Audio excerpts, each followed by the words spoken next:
You are busy. Your calendar is full. You are getting things done. And yet, there's this constant feeling that something important is slipping.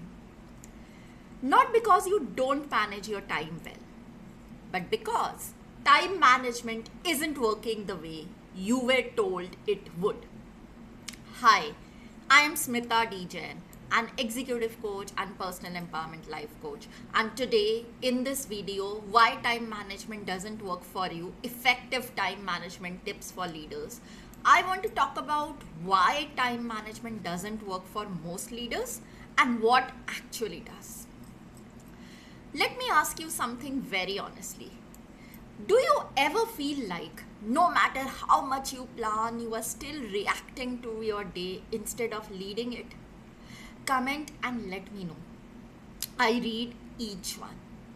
And if your answer is yes, you would like to stay with me. Because this conversation I'm having with you today, it's not about better to-do lists or tighter schedules. It's about something deeper. So you don't have a time problem, you have a leadership, clarity, and capacity problem. Now, I mentioned that I was going to share time management tips for leaders. Let me call these time management shifts because for time to work for you, you would need to make a shift. So, I am going to share 10 time management tips or shifts for leaders to be in better control of their time, for you to be in better control of your time. Shift number one, you are managing time, not energy. So, most time management advice assumes one thing, that all hours are equal. They are not. Your energy changes across the day, your clarity changes, your focus changes, but your calendar doesn't reflect that. So, you end up doing high impact work when your capacity is low. And that creates fatigue, not effectiveness. But the focus all the while is in managing time and not energy. So that's the first shift, okay? You have to manage your energy alongside your time. Now, shift number two, you are saying yes faster than you are deciding priorities.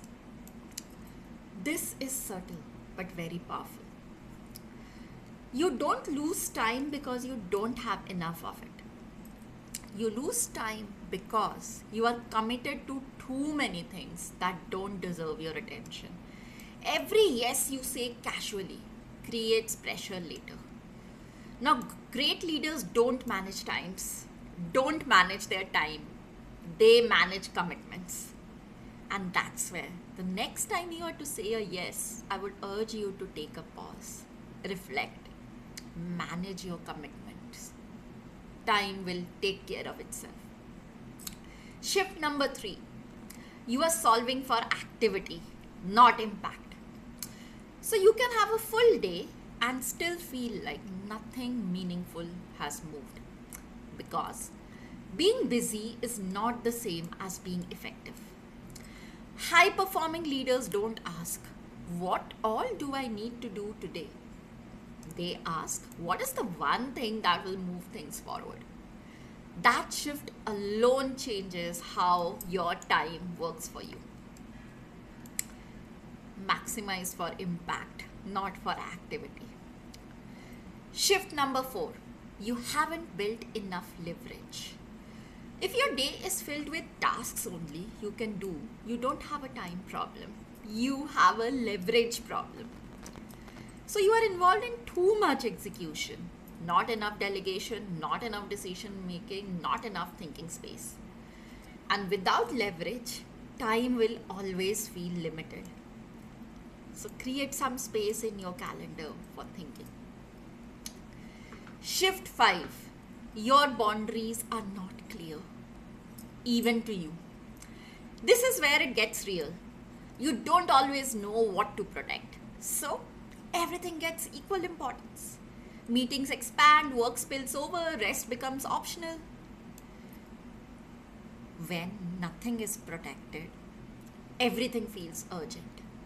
And urgency is what breaks your relationship with time. Separate urgent from important and give time to important. Decide what you will prioritize. Know your boundaries. That was shift 5. Shift number 6. You are reacting to your calendar instead of designing it. Your calendar is full. But look at it closely. Who designed it? Back-to-back meetings, constant availability, little space to think. It looks structured, but it's not intentional. Great leaders don't just fill calendars. They design them around what matters. So design your own calendar. Shift number 7. You haven't created thinking time. I spoke about it earlier in one of my previous points. Now, this is the invisible gap. Your day is optimized for doing, but not for thinking. No space to step back, no space to reflect, no space to make better decisions. So you end up making quick decisions and then spending more time fixing them later. Thinking time doesn't slow you down. It saves you time. I know I'm repeating this, but this is important. Create spaces in your calendar to think. Shift number 8. You treat everything as urgent. So when everything feels important, everything becomes urgent. And urgency creates pressure, not clarity. Your day gets driven by what's loudest, what's latest, what's closest, instead of what's most meaningful. Leaders don't just prioritize tasks. They deprioritize aggressively. Shift number 9. You are still operating at a lower level role. Now this is a tough one. Your role has evolved, but your time allocation hasn't. You are still doing things that someone else could handle. Not because they can't, but because you haven't fully stepped back. And when you operate below your level, your time will always feel insufficient. Shift number 10. You don't pause to recalibrate. You keep going week after week, month after month without stepping back to ask, is this still working? So patterns continue, inefficiencies continue, fatigue builds because there's no moment of reset. Great leaders don't just manage time daily. They recalibrate it regularly. I've seen this with so many leaders. They are not disorganized. They are not inefficient. They are just trying to manage time without redesigning how they lead. And that's why it never fully works. So those were the 10 time management tips and shifts that I wanted to share with you. If you want to understand better how you personally manage time and what might not be working for you, I have created something for you. Take my free My Time Management Style assessment. It's quick, it's simple, and it will help you see patterns in how you plan, prioritize, and utilize your time. Because the solution is not one size fits all. The link for the assessment is in the description. You don't need more hours in the day. You need a different relationship with your time.